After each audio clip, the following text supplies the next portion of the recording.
Hey, this is Mark Patterson, and welcome to the first episode of Finding Your Summit Rewind. So what we're going to be doing is offering podcasts that have been played in the past and putting them forward and getting updates on different people who have done amazing and incredible things. So the first one out of the gate is my best buddy in the world, Jim Mora, broadcasting live from Hermosa Beach. Jim, how you doing? I'm doing great. Thanks for having me back on. Yeah, so we talked, 6 months ago, something like that. And at that time, we were going through kind of the chronological order of how you got into football. I know you came from a football family. Your dad was a longtime coach in the NFL for the Saints as a head coach and the Colts.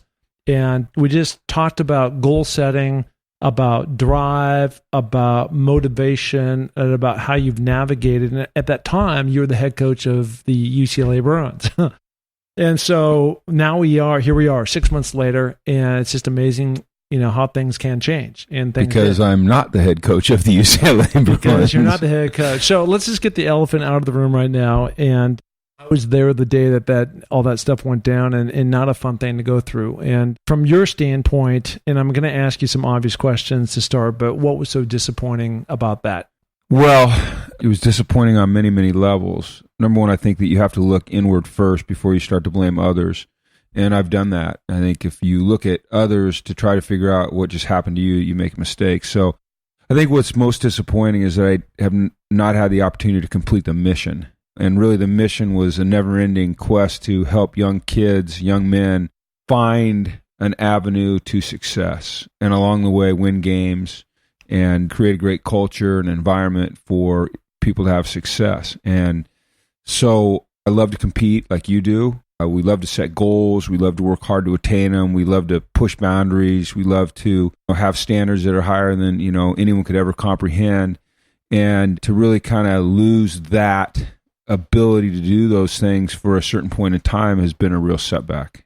Yeah, no, I can appreciate that. And what I've just continued to learn, because I've had a number of setbacks in my life, and I call them traversing, right? Where they happen, and then you got to zig, you got to zag, you got to figure your way out of it, and it's no fun. But in every single one of these circumstances that's happened to me, I've always found there was some bright light at the end of that tunnel, and there was some great lesson to be learned by that, right?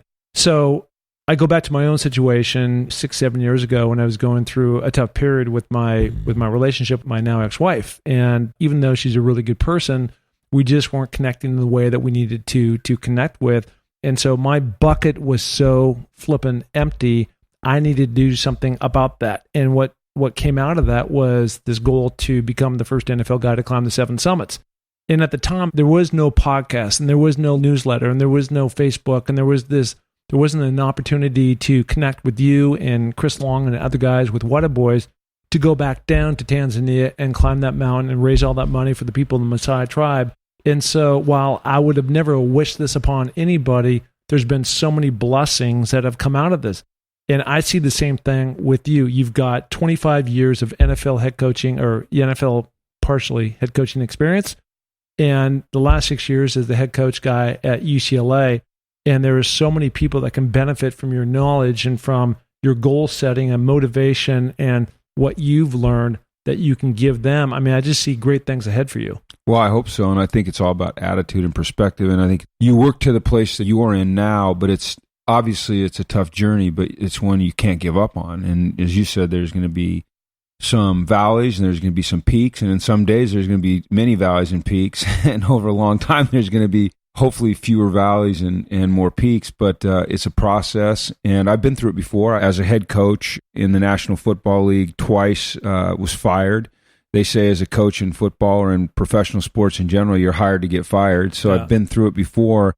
And it has always taken me a little while to rebound, get my bearings back, and then progress forward. But I've always found a way to come out on the other side in a better place. In particular, this UCLA experience for me was an amazing 6 years. And the last 2 were difficult in terms of win-loss record, but I point to things that we did that were maybe more meaningful than the wins and losses on the field, such as taking a graduation success rate that was 59% when we got there and moving that needle to 86% when we left. Mm-hmm. Or, having a 100% success rate with our student athletes getting a job when they were done playing football, or sending the most players in the Pac-12 into the NFL of any team in the Pac-12, or having the highest grade point average in the history of UCLA football.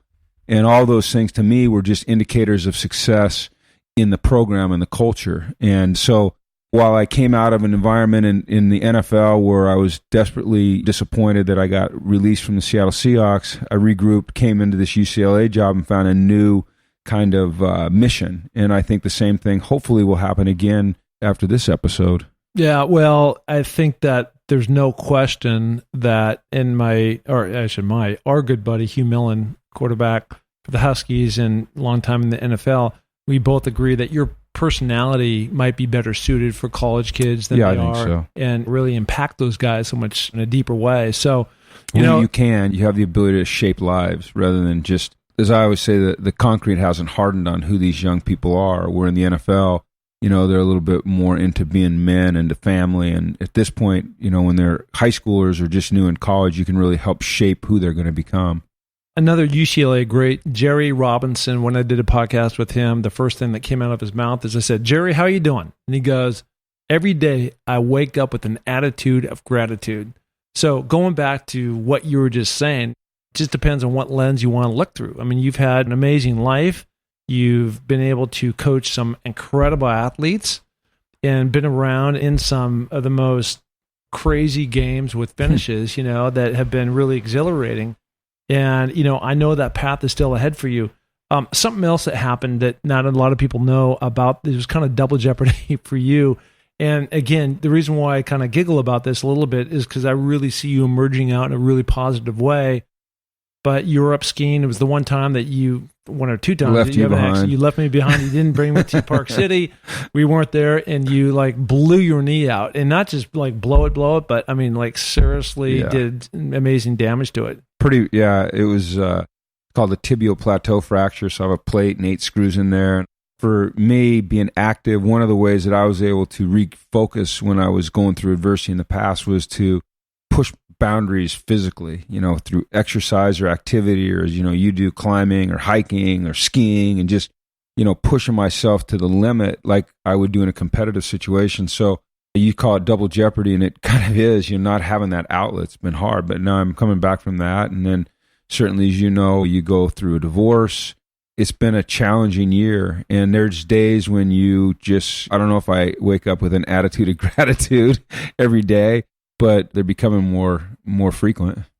Well, I think it's still part of the process, and you wouldn't be human and it wouldn't be real if you said you woke up every single day after going through some of this different stuff and you just bounce up and you're hard charging. But at the same time, I know you're a goal setter, and I know you've got a lot of pearls of wisdom that you impart on other people.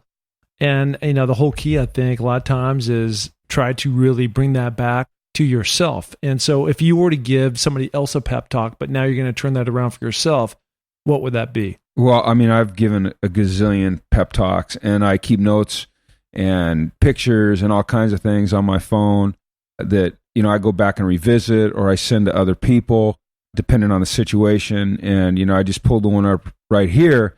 And I think it's a great one for anyone that's experiencing some sort of success to realize, and this is not obviously my quote, but someone else's, that success is not owned, it is leased, and rent is due every day. And to me, that means that, you may have success, be experiencing some success, but you need to keep your eye on the prize. You need to keep your nose to the grindstone. That doesn't mean you don't look up and, look at what's going on around you, but you have to be concentrating on the task at hand, or you can lose focus and lose your path. And I just have so many different sayings that I love. Here's another one. Strength does not come from physical capacity. It comes from an indomitable will. I have one here that I love, that talking about team attitude reflects leadership. I could go on and on and on and on and on. I mean, I just have a million things. And one that I've always kind of lived by, I think it comes from John Gordon, who's a tremendous author and a very good friend of mine. But we all have an inner scoreboard that we keep track of how we are doing, and nobody else has privy to that scoreboard except for us. And we know if we're living the life that we intend to live, or if we are sacrificing our standards. And so it's just keeping track of your inner scoreboard and Just one more. I'll give you one more. Exceptional success requires exceptional circumstances. And now you can say, well, that's getting a break, but sometimes, exceptional circumstances mean going through some tough times like, we have, or I am, or you have, or anyone that's listening has. Well, John Gordon is coming up on the pod here in a couple of weeks. He is. Have you met him yet? No, I've talked to him on the phone. He's an amazing guy. He's a really good friend of mine. Yeah, no, he's got great energy, yeah, right? Well, he's something special. He's got a book out, something like The Positivity Bus. He's got, the Energy Bus. He's got about 8 books out, and you are going to absolutely love him, and he's got a great story, and he's been through some things that he'll talk to you about and talk about on the pod. So if this is a commercial for the next podcast coming up with John Gordon, I can tell you from personal experience that you definitely want to tune in for that one because it's going to be epic. Well, listen, this was all about finding your summit, rewind, and part of that is getting caught up with people who've been on the pod before, and certainly you've had huge success, and you've also had a few bumps. A lot of bumps. Yeah, a lot of bumps. With success comes bumps. Let me say this. I have another saying here. If the road you're traveling has no bumps, it's not going anywhere, or something like that. Yeah. I can't remember the exact words, but if the path is easy, it's probably not leading you to anywhere that is going to be rewarding. So there's going to be bumps in any road that's leading to success. I 100% believe that. I mean, nothing that was ever achieved with greatness has come easy. So, no. I mean, it takes hardship and discipline, and many times there's uncertainty on the other side of that, right? You don't know how the outcome, even though you want to become the top guy. I mean, your path may or may not lead to coaching again. I don't know. I think that'd be a mistake, but I do know that you will affect others in a big time way into the future.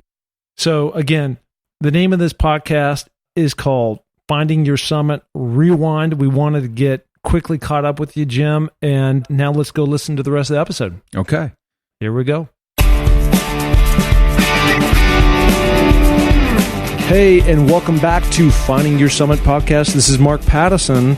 And I am fired up because this week we have a great guest, Jim Mora Jr., head coach, UCLA football team, also a head coach in the NFL, and has got a 25-year pedigree coaching in the NFL and is now going into his 6th year with, again, the Bruins. So I had a great conversation with Jim. We really went through the early days growing up, what it was like to be with his dad, Jim Mora Sr., and the different places that he moved around to. So stay tuned. It's a great interview, and let's do it.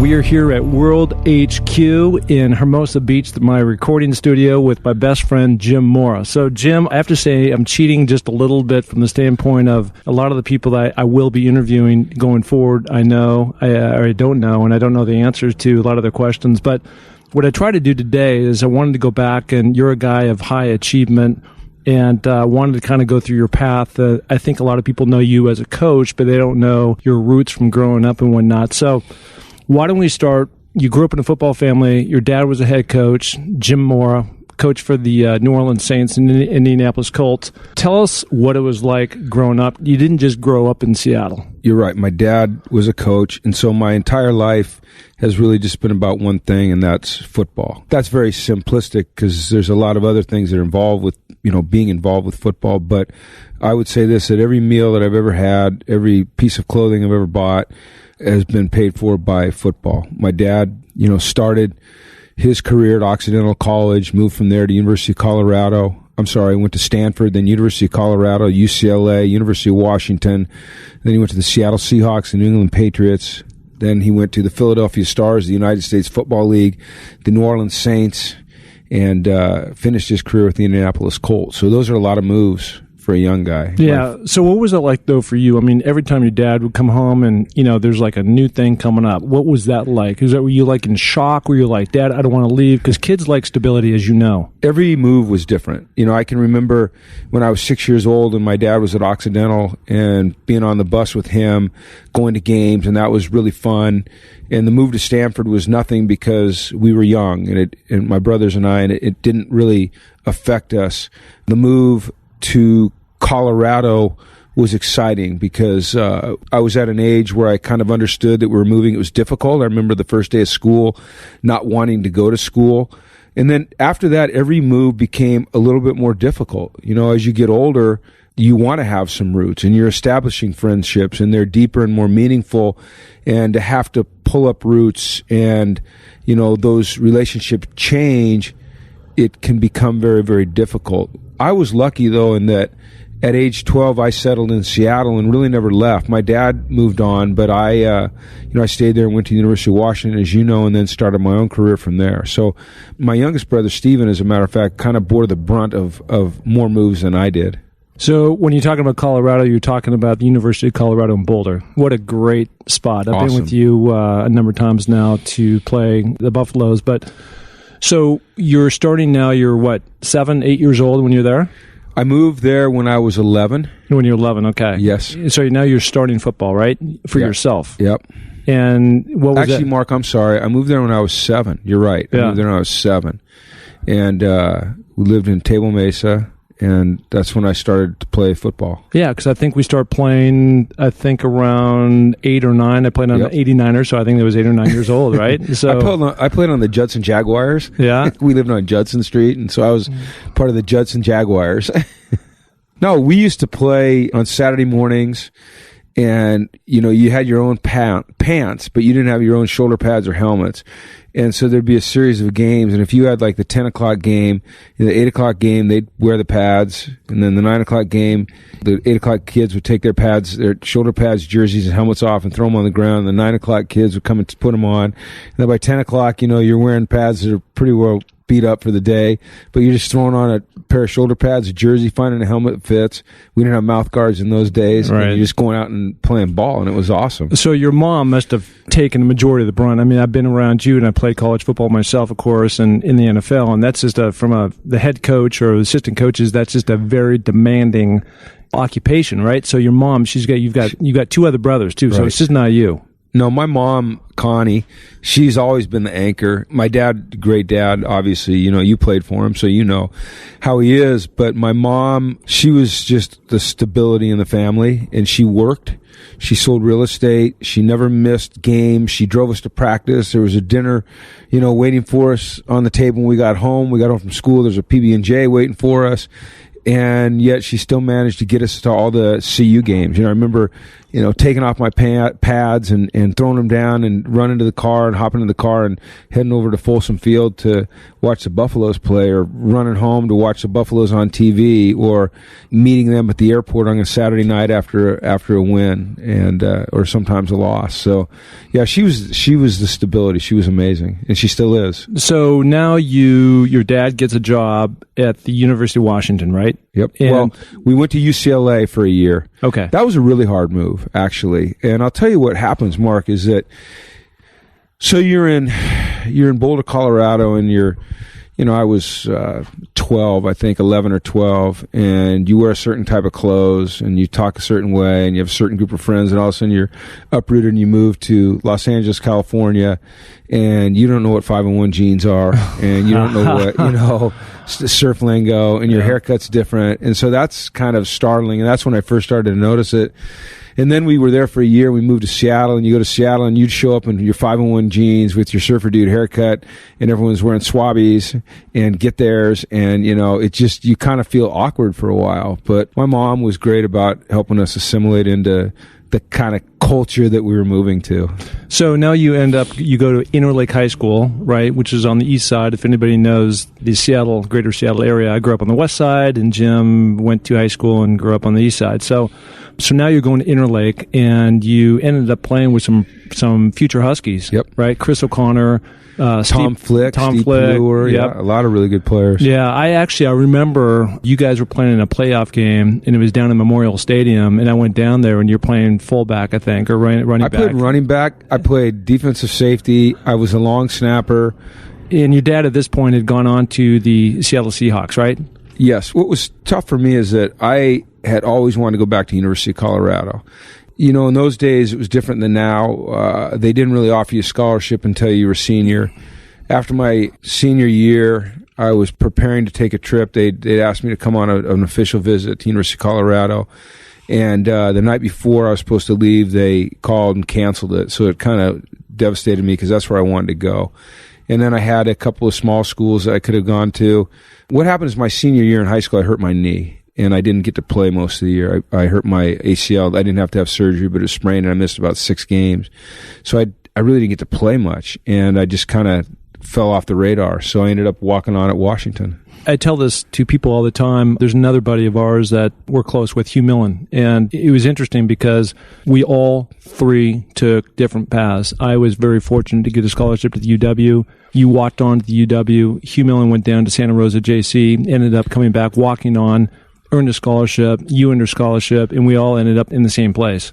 Yep. So, sometimes the path isn't always exactly straightforward, for everybody. Well, I mean, there's many different paths to success, as you know. It's about your willingness to continue to walk the path. There's this great saying about success and reaching it. It says, my dad gave it to me a long time ago. I keep it in my wallet. I can't remember exactly how it goes, but it's about the search for success is never ending. And the gist of and kind of the punchline line is, does the road wind uphill?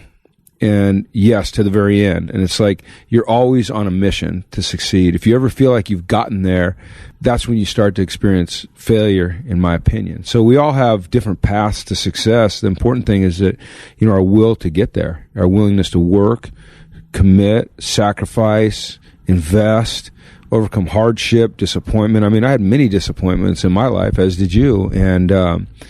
And yet somehow we found it within ourselves to just continue to take the next step towards our goals. We weren't going to be deterred. Yeah, I think a lot of times what you're talking about is the journey, right? Mm-hmm. And you're right. I know in my case, people who saw me catching the winning touchdown against Michigan or another team or whatnot, they would say, you're so lucky, but they had no idea the hardship that we went through in grinding down in that weight room and running the stairs and all those types of things. And, it just makes you a better person in the long run. Yep. And so it's also great for you. You're in this great position now as a head coach to impart that knowledge and that wisdom upon guys, especially today. There's so much more immediate gratification that these guys expect, right? Yeah. I mean, every day I have an opportunity to go back into my life and pull something out of it and use it as an example for the players that I coach now at UCLA.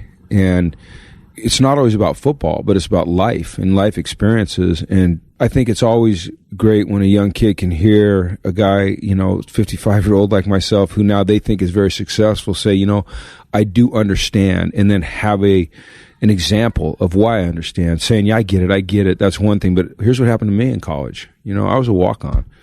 And it was tough. And I remember this one practice where, Coach James was yelling at me and I lost it and I started to cry. So I understand where you're coming from.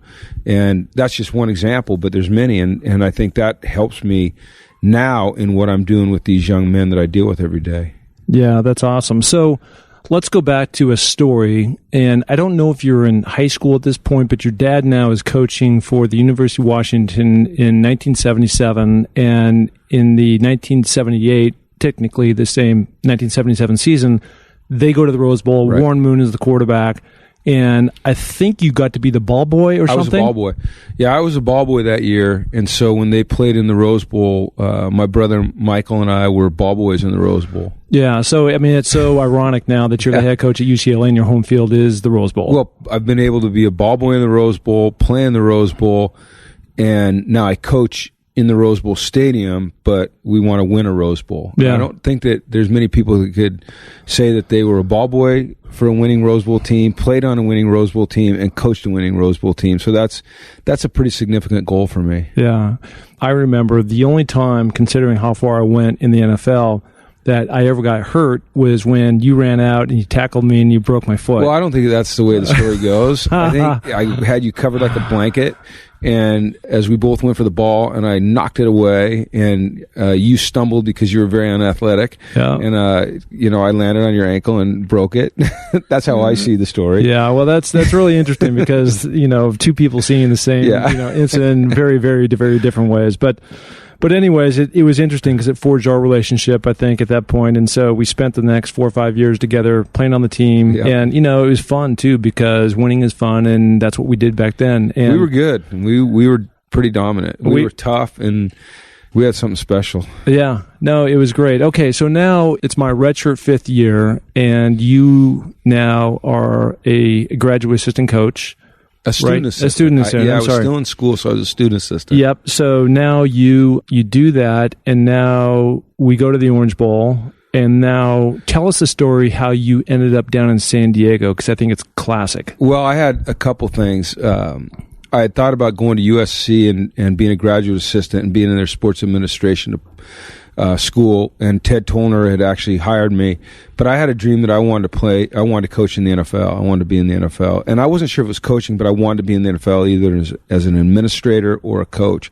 So And where was your dad at this time? My dad was, he was in New England, I believe, or he might have been in Philadelphia, the Philadelphia Stars. At the USFL? Yeah, in the USFL. Okay. But this is before computers, obviously, and so I typed out letters to every general manager in the NFL and every head coach in the NFL. And at that time, there's 28 teams, so 56 letters I typed out and introduced myself and said, I was willing to do anything to get my foot in the door of the NFL. And I got a number of letters back that said, we'll keep your resume on file, but we have nothing now. And so I wrote everyone back again.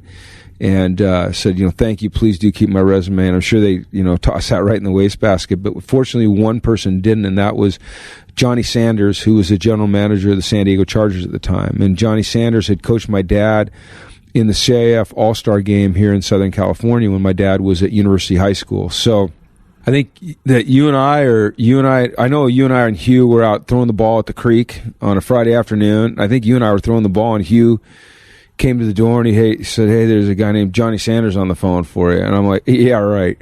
No, he said the Chargers are on the phone for you. I'm like, yeah, right. And just kind of ignored it. He goes, no, I'm serious. So I went picked up the phone. It was Johnny Sanders. He goes, we want to bring you down for an interview. And it was kind of stunning, but, I lucked out. I got a break, and I got a chance to go work for Don Coryell and work with guys like Dan Fouts and Charlie Joyner and Kellen Winslow and Ed White, guys that were Hall of Famers. And it was a great way to start my career in the NFL. A lot of what you're talking about, there's a lot of aspiring coaches that may be listening to this, like, hey, it was easy because you had the name, but your dad hadn't established himself that much in those days, number one. And number two, it was a lot of persistence. I think there was 28 or 30 teams at the time, and there was 28, so there's 29 letters. Well, there was 28 letters that went out, of which 27 said thanks but no thanks. Right. Well, there was 28 that came back that said thanks but no thanks, and then I sent them out again. I just was going to be persistent, and I did get a break, but after you get the break, you still have to make your own way. It doesn't matter who you are or what your reputation is you still have to forge your own path. So while I had the same name as my dad, and that helped me get in the door, I still believe it was my work ethic that kept me there and allowed me to continue to progress up the coaching ladder. When I went to San Diego, it was my goal that every single day I was going to be the first one in the office, and I was never going to leave before everyone else had left. I was going to be the last one out. I was going to learn how to do everything. I was going to get a key to everything. I can remember it was like I was going to monopolize information so that I made myself invaluable. They had to have me. Remember when we got a new copy machine, and no one knew how to use it except me.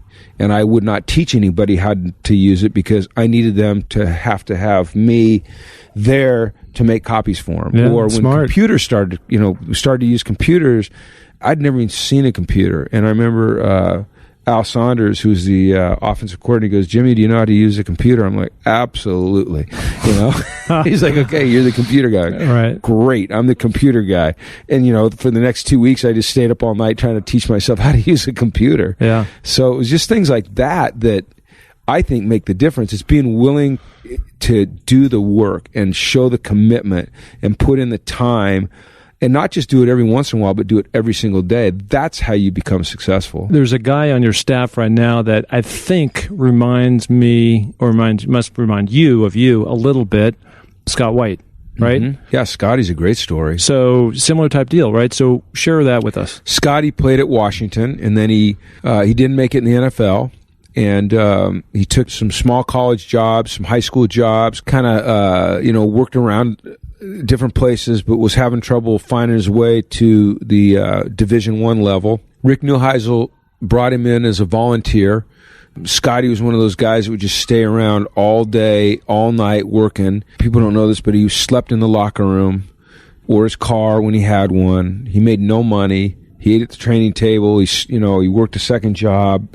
When I got the job, I kept him on as an intern. Really didn't pay him anything. He continued to stay we had a player's lounge. He'd sleep in the player's lounge. And I noticed him, but I really didn't get to know him until probably the second year that I was there. And I just said, this guy's he's good. He's always around. He always has the answers.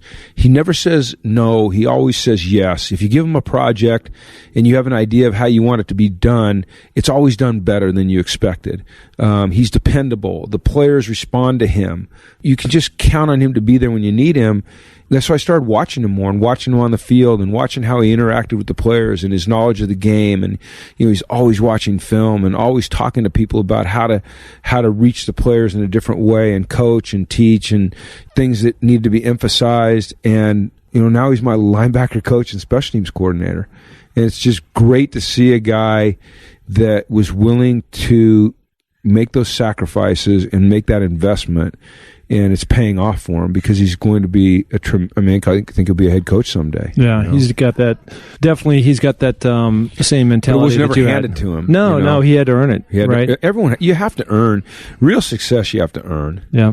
In my opinion, I mean, people can hand you things, but if you want self-satisfaction, if you want to be gratified personally, you have to go earn it. You have to earn it. You have to put the work in. That's when you feel like you've achieved something, when it's hard. If it's easy, it's easy. You want it hard. So speaking of earning it, the name of this podcast is Finding Your Summit. So everybody has a different version. So it's really metaphorically speaking, right? So it could be in business, it could be in coaching, it could be in climbing mountains, or, whatever your thing is, right? So let's go back to you're in San Diego, and we're going to kind of work our way up to now you're a head coach in Atlanta. Okay. Right? So now you're in San Diego, and now you have an opportunity to go where? Wasn't it San Francisco? No. I'd been through 3 head coaches in San Diego, and every time one had got fired, I'd moved up. And the last guy to get fired was a guy named Dan Henning, and now I was out of a job. And I had an opportunity to go to the Cincinnati Bengals with David Shula, and I decided to pass that up to go to the New Orleans Saints and work with my dad. That's right. I'd been in the NFL for eight years, so I felt like I had the credibility that I could go and work for my dad now, and people wouldn't think it was nepotism.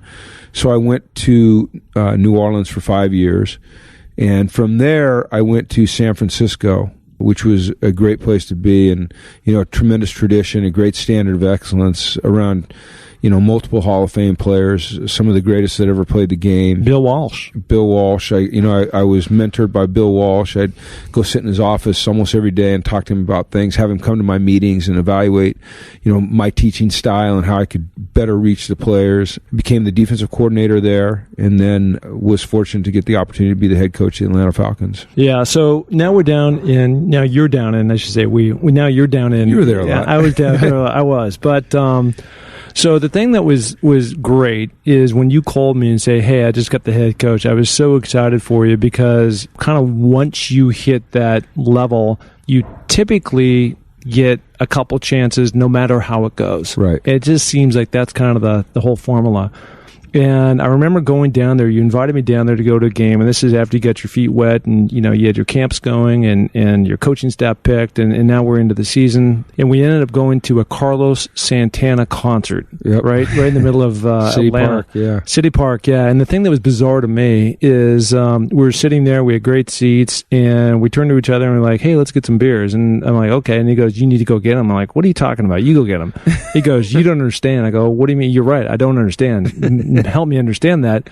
And the South is just so much different, and you were so recognizable that you couldn't get from point A to point B without being mobbed. And it was just like an eye opener for me. It's just like, well, it's different. I don't like that stuff, as you know, but that's the way it is in the South. And we went in there and we had immediate success. We took over a 5-11 team and went 11-5 and went to the NFC Championship game my first year. So, you're this 40-year-old guy, and everyone thinks you're the savior. It'd been forever since they'd been to the playoffs, and there's not a lot that they're more interested in down there than the Falcons. And so people always wanted a piece of you. And that was tough on me because I'm such a family guy that I couldn't even take my kids to the grocery store, to the mall, or to a game without them having to stand off to the side while I signed autographs for an hour. You know, and now it's just part of the deal, but it was an awkward part of the deal for me. But outside of just being, you're saying, you know, you didn't like it. What was that like? I mean, like, one day we're us, right? And the next day your face is recognized everywhere you go. Well, it didn't change me. I understand that, but... You know that. I mean, it's never changed me. I don't like it, first of all, but I do it because I think it's part of the job, and I think if you're in a position where you have a platform and people want to meet you and they think it's neat, then, you know, I'm lucky. I'm blessed to have the jobs that I've had, so I think it's okay to spend some time with people, but the contradiction was the time it took away from the family. I just tried to stay as humble as possible and not think that I was all that because people wanted my autograph. I realized that it could have been, you know, this book of matches, that if that had been the head coach and they got an 11-5, they'd want the book of matches to sign autographs. It wasn't necessarily me. It was just the position of head coach. Right. And being in the South, the South's different. Yeah, the South is different. Football is a real deal in the South. I mean, it's just, you know, it's different down there. You spent time in New Orleans. I mean, it's like a religious experience for them. It's amazing. I mean, they go to church on Sunday, then they go to the games, and that's what they do. So now you have immediate success there, and you're down there for 3 years, and then it seems like every head coach, ultimately, it ends. It either ends great, which is not very many people, or it ends, you know, it ends, right? Yeah. And so I know that was a very difficult transition for you, but, you know, you talk about your summits, and it's not all about going up because sometimes you got to go down to go back up. Yeah. So that kind of happened with you, and there was a relationship you had with the GM in Seattle, and so you ended up. I had moved to Seattle from Santa Monica, so it was great for me and great, I think, for the Seattle community. But you know, here you're a hometown kid, that what we considered you. You know, I know you didn't get there till high school or something, but now you end up back in Seattle, and you're with the Seahawks. Right. Well, I had a chance to be the head coach of the Miami Dolphins after I got fired in Atlanta, but I chose to come back to Seattle because that was home for me. I moved there when I was 12. I did not want to raise my kids in South Florida. I wanted to raise them in the Pacific Northwest, which I still consider home. So I took a job with the Seahawks as the assistant head coach and defensive back coach, and was very happy. You know, it was actually a relief to not be the head coach for a while, but I still wanted to have another opportunity to be a head coach.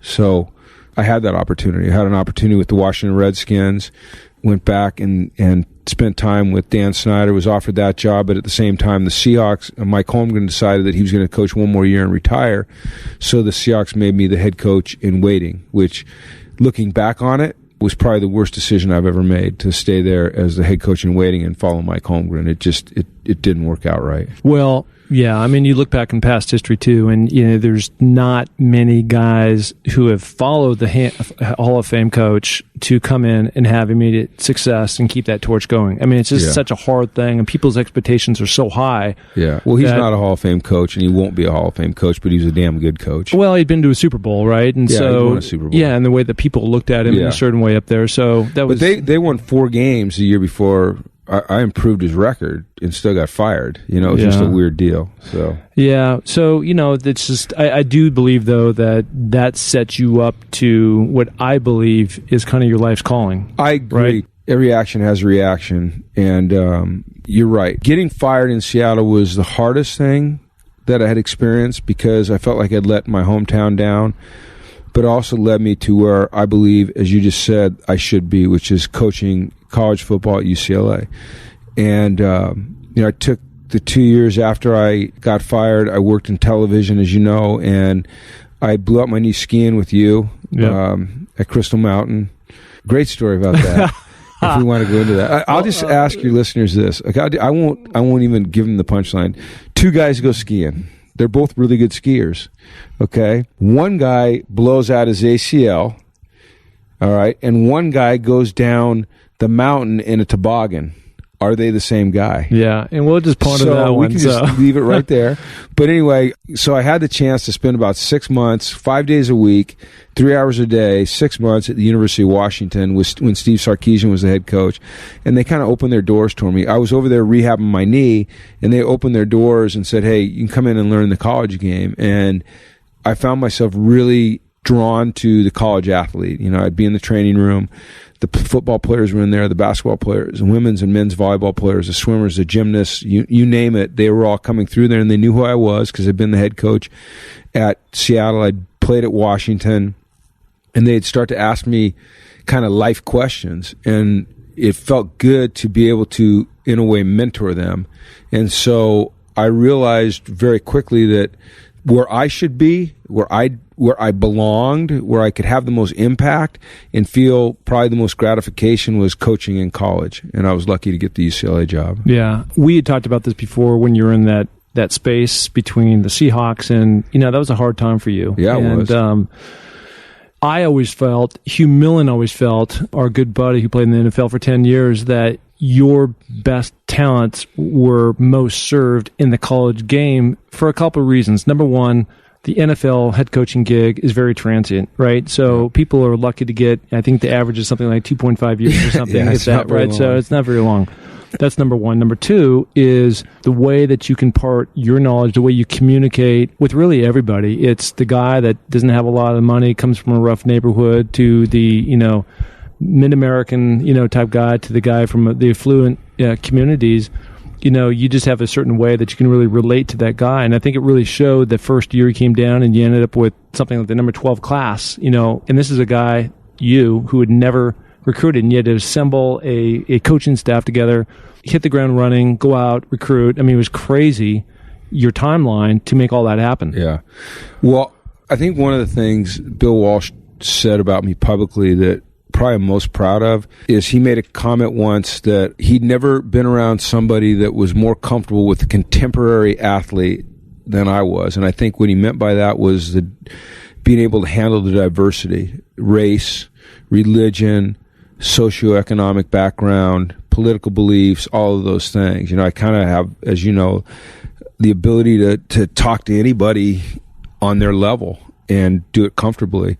So I think that transcends well into college football because you're dealing with kids that a lot of times come from nothing, single parent households, sometimes no parent households, raised by maybe their grandma. They've had to struggle to survive, and they're not very trusting sometimes, so you have to earn their trust.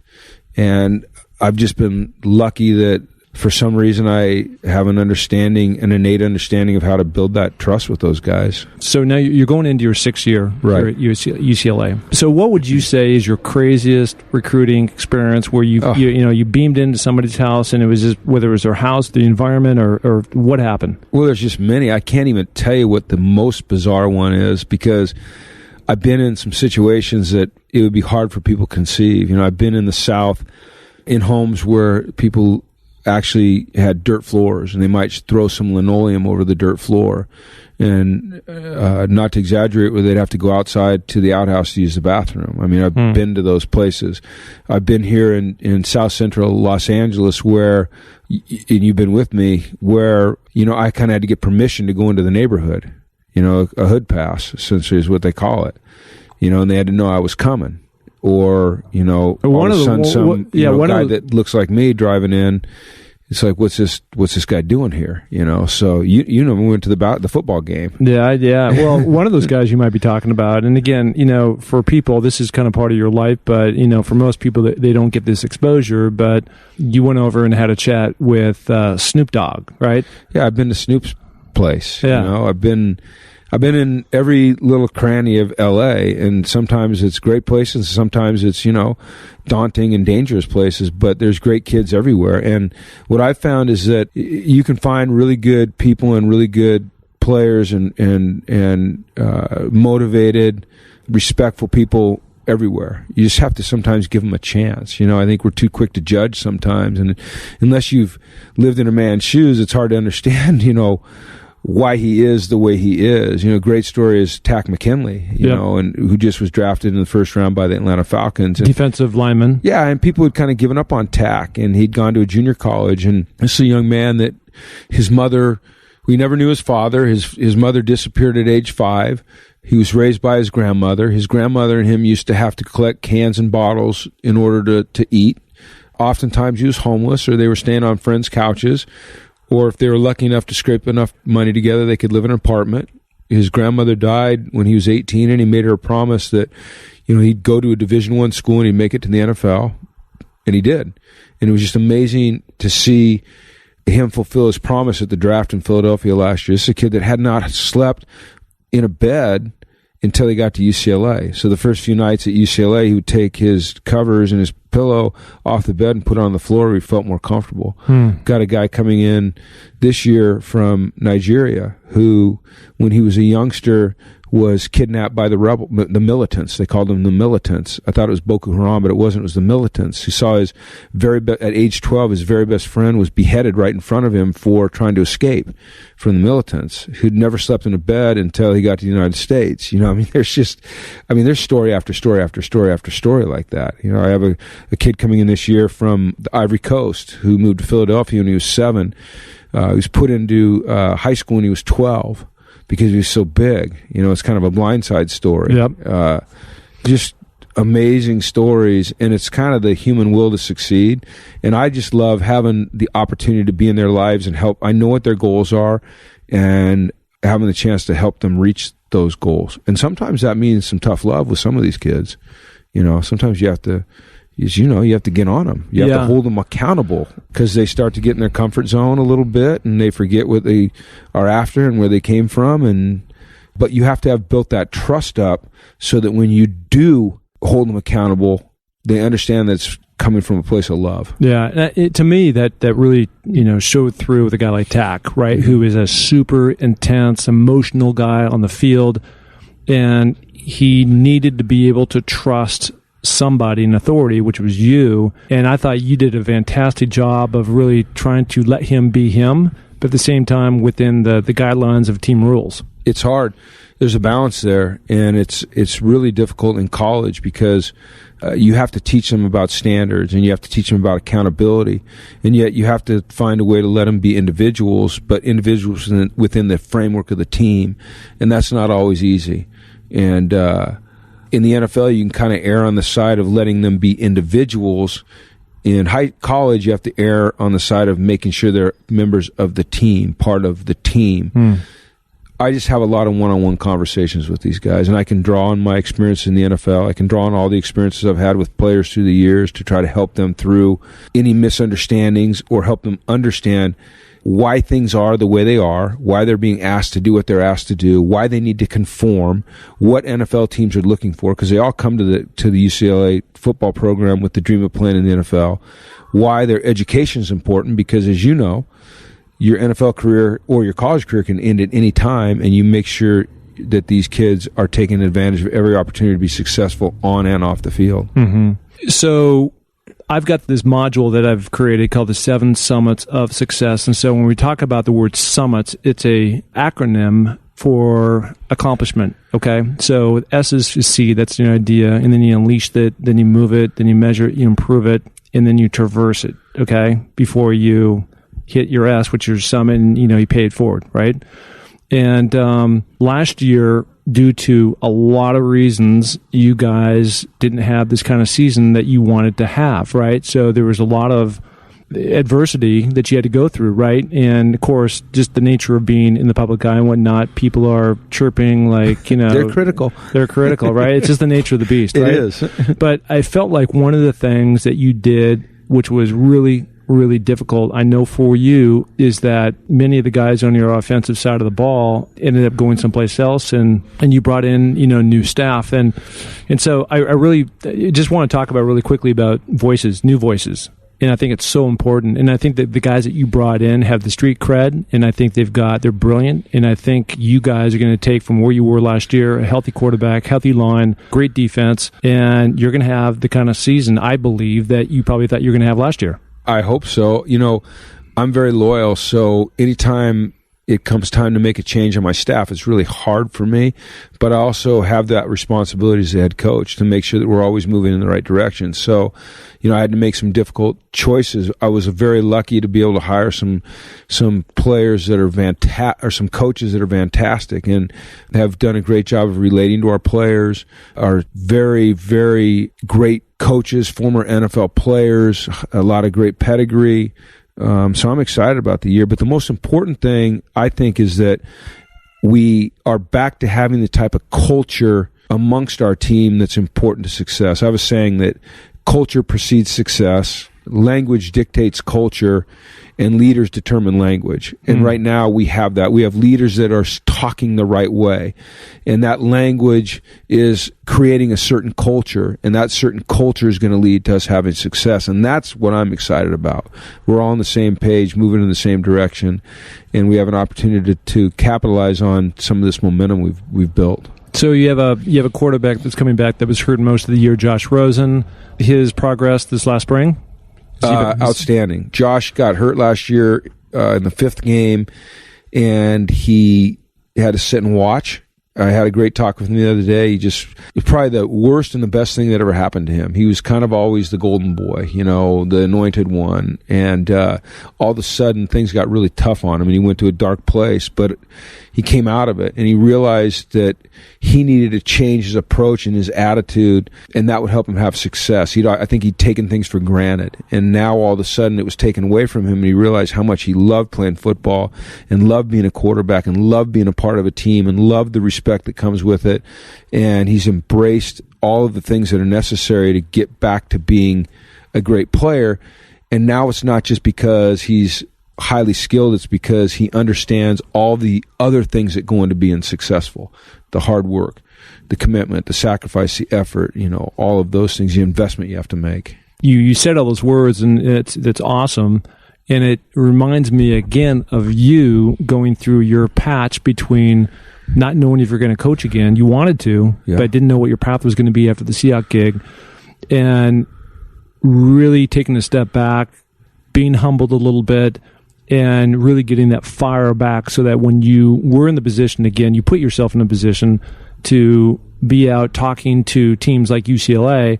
You had all the ammo ready to go. You had a book, you had a game plan. And so when you hit the ground running, you were going at full pace. And that's all about preparation meets opportunity, right?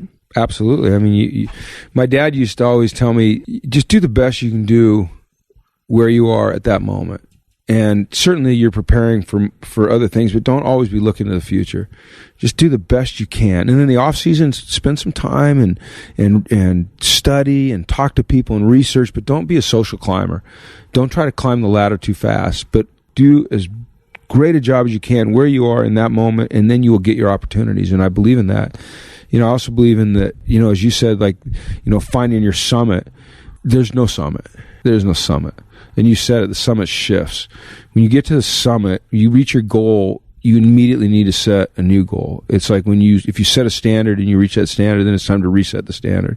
If you ever feel like you're at the top, then, it's a quick slide to the bottom, as you know. Yeah. So it's always about, to me, setting goals, never feeling like you've made it, readjusting those goals as you go, but never feeling like you've found the summit. The summit's elusive. And that's what makes it so awesome, is it's elusive. The great people are always in search of it. Well, one of the things that you talk about is summit. And I know you're not talking about this way, but for those people that don't know, Jim Mora and I were invited to be a part of Chris Long's Water Boy, which is raising money to build water wells down in Tanzania for the people of the Maasai tribe.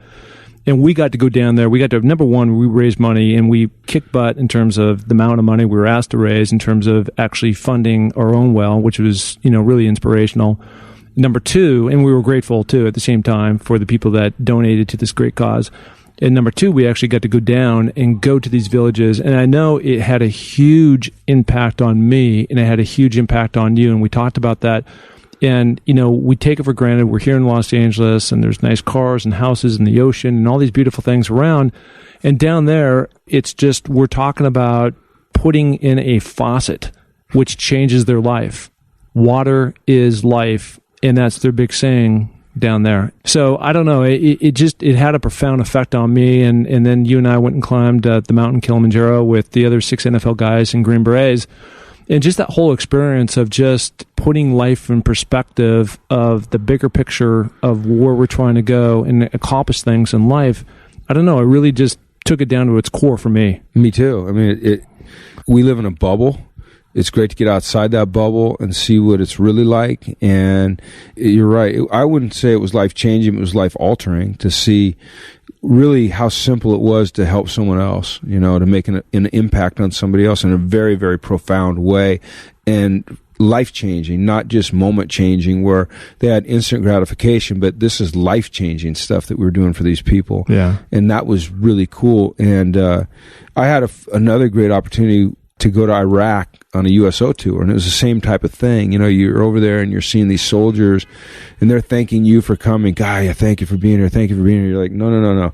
Thank you for what you're doing. They're living in containers. They're getting shot at every day. They're thousands and thousands of miles away from their families. So, we've been lucky because being in sports, it allows us a chance to do some of these really unique things and serve other people. Well, not only that, but I think I was so grateful to be part of that because I'm not a coach. And you put yourself through hard work and dedication in a position to be that change agent for all these guys we're talking about that you go out and recruit and come to UCLA. And what a wonderful gift you've been able to give those guys. It's the best. It's the coaching part, the winning the games, that's fantastic. But it goes away. When the game's over, everyone starts talking about the next game and you have to win that. But when you know that you impacted a life and changed it forever, or changed the direction of a family forever because you gave someone an opportunity and then you held them accountable to that opportunity, and then those people come back, those kids come back and they thank you years later, then you know that you're doing the right thing. Yeah, that's just awesome. You know you're doing the right thing. I am pumped up for this year. I'm super thankful and grateful that you've allowed me to go on all the road trips with UCLA, and the way that UCLA family has embraced me in terms of just respecting who I am and letting me kind of go and come in inside the locker room and on the field and all those things. It's amazing. I mean, who else gets to do that? So it's a wonderful gift for me. But for all those people out there, Jim Mora, quality guy, class act, best friend. And I just think there's great things ahead for you where you're taking this program and again, the kind of, leadership that you can give to all these different kids that come to your school. Well, thanks. I mean, it's been fun. And it's, as you said, best friends. When you're experiencing the things in life that you like to do and you're getting to do it with someone that you're close to, we've known each other. We met when we were seniors in high school. That's what makes it pretty special. When you're doing it alone, you're walking the journey alone, it's okay. But when you get to do it with someone that you care about, that's what makes it really special too. Well, my mom is down here from Seattle, and she's sitting across the table right now, and she was a cheerleader. Yeah, she was a cheerleader up there for the UW, so we'll get her down here on the sideline and get her in a Bruin uniform. I don't know, she might run out on the field and tackle somebody. No one paying Patterson. That's right. She's got some fight in her. We know that. So, hey, listen, I totally appreciate this. This has been amazing. We're here in beautiful, sunny Southern California, outside on a Friday afternoon doing this. So great appreciation. Thank you. And we'll do this again, okay? Absolutely. My pleasure. It was great. Thank you. Thank you so much for listening to the Find Your Summit podcast. We are so glad to have you along for this journey. And if you enjoy the show, please tell a friend, share it on iTunes, spread it to the planet. We're looking to broadcast this to every person that is out there because, as you know, everybody has their own summit that they're going after. If you're looking to follow my journey, you can find that through my social links on markpattissonnfl.com. That's M-A-R-K, Pattison, P-A-T-T-I-S-O-N, NFL.com. So, until the next podcast, just remember, clear eyes, full hearts. It takes a little more to make a champion, so make it happen. Thank you. Bye.